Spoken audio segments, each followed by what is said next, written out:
আগামী 16 ফেব্রুয়ারি থেকে 26 ফেব্রুয়ারি পর্যন্ত বিধানসভা ভিত্তিক বিভিন্ন ক্যাম্পে বাংলার যুবসাথী প্রকল্পের ফর্ম কিন্তু গ্রহণ করা হবে। এবার কোন বিধানসভা অঞ্চলে কোথায় ক্যাম্প বসবে আজকের ভিডিওতে আমরা সেটাই দেখে নেব।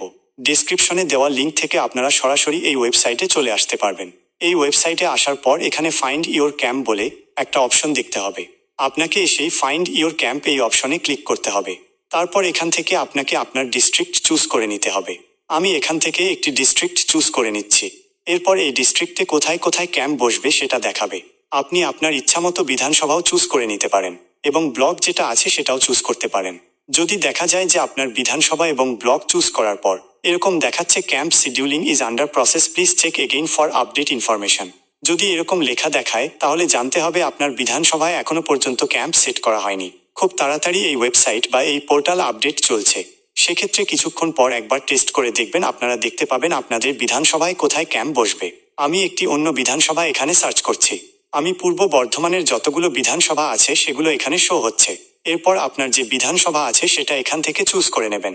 আমি যেমন এখান থেকে রায়না চুজ করছি।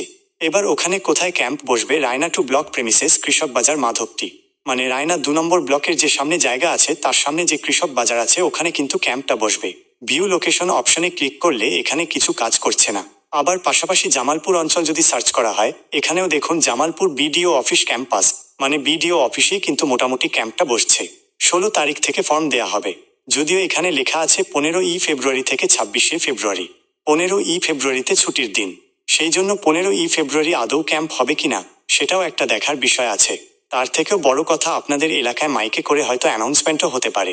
এই ছোট্ট আপডেটটুকুই আপনাদেরকে দেয়া ছিল, তাই অবশ্যই আপনারা দেখে নেবেন আপনাদের এলাকার ক্যাম্প কোথায় বসছে। আজকের ভিডিও এখানেই শেষ করছি। এই ছোট্ট আপডেটই আপনাদেরকে দেয়া ছিল। ভিডিও যদি ভালো লেগে থাকে অবশ্যই একটি লাইক করবেন। ভিডিও দেখার জন্য অসংখ্য ধন্যবাদ। আমি কি এই প্রকল্পের জন্য প্রয়োজনীয় নথিপত্র, ডকুমেন্টস বা যোগ্যতার মানদণ্ড সম্পর্কে কোনো তথ্য দিয়ে আপনাকে সাহায্য করতে পারি?